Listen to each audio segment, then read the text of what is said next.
Whether you like it or not, people are gonna notice if you offer any benefits to them. Are you a likable person? Do you have any likable qualities and features to offer them? On today's episode, we're gonna be talking about 3 key features that you ought to be implementing in your life to become a more likable person. My name is Imar Quintanilla, and welcome to A Mindful Approach.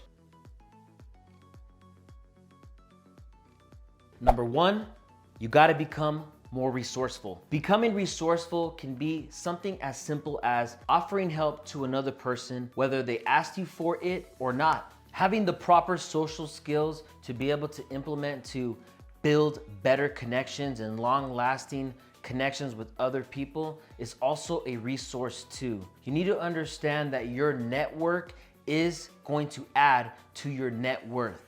If you have a likable personality, people are going to want to work with you. You're going to gain more opportunities because of the fact that you have something good to offer when a bunch of other people fucking don't. What I want you guys to take away from this is that anything can be resourceful when it comes to you offering some sort of benefit or relief to others, especially in the time of need. Hell, anything can be fucking resourceful. I mean, I bet you a bunch of women will consider you slipping them and slanging them that fucking primetime D an essential and resourceful trait that you have to offer. Bottom line, if you possess any skill or traits or some sort of knowledge that makes people's lives easier, you're going to gain a lot of leverage with them and appreciation because of your ability to come through for them. By coming through for them, you end up gaining their trust and their appreciation because you stuck to your word. The exchange of different services that we offer to one another helps to bind us to one another. And that is why those who are more resourceful create more allies. The second trait that you ought to be implementing to become a more likable person is to remember them. One of the reasons why I'm able to connect with them in a memorable,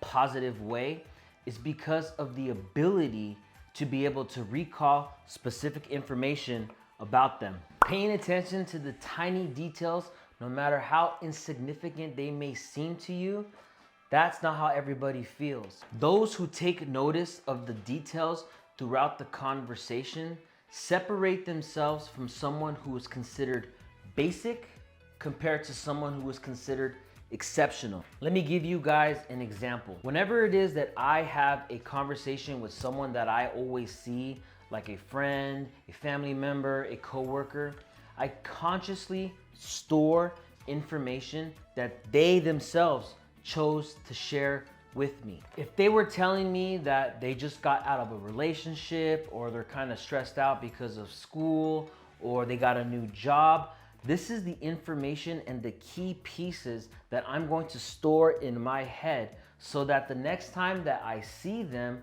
I'm going to follow up with them to see how everything is going. If you have that person's number, send them a text. Just be like, hey man, just wanted to see how everything's going with the new job, or just to see how you're doing. If they're in a bad place, just let them know, hey, look, thinking about our conversation that we had the other day and just wanted to let you know, this too shall pass. I got you, bro. You let me know if you need anything. When you do shit like that, what's gonna happen is that people are going to look at you and feel supported. When people feel supported, that right there, that's priceless. Reaching out to that individual post-conversation is going to make you a more likable person. And you're going to come across as genuine simply because you remembered a specific detail about them.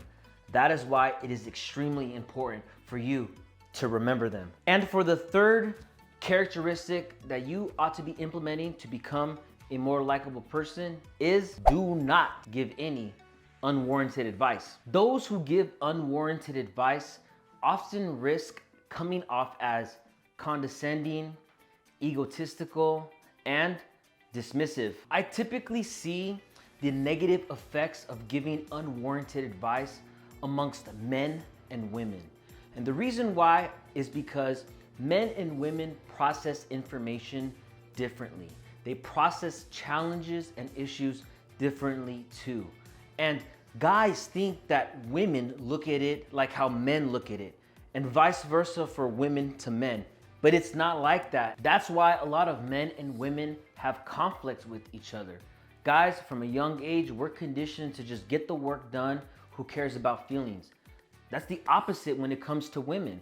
Women are so nurturing, they're thoughtful, and they think the world is thoughtful until they meet your bitch ass, and then you end up stepping on your own fucking dick, and then you rob yourself of an opportunity to fuck that bitch. I mean to, get to know her. Most women who are in a relationship, they want to vent to their man. And when they end up venting to their man, what ends up happening often is they end up receiving a lecture from their man. And I will not lie to you guys.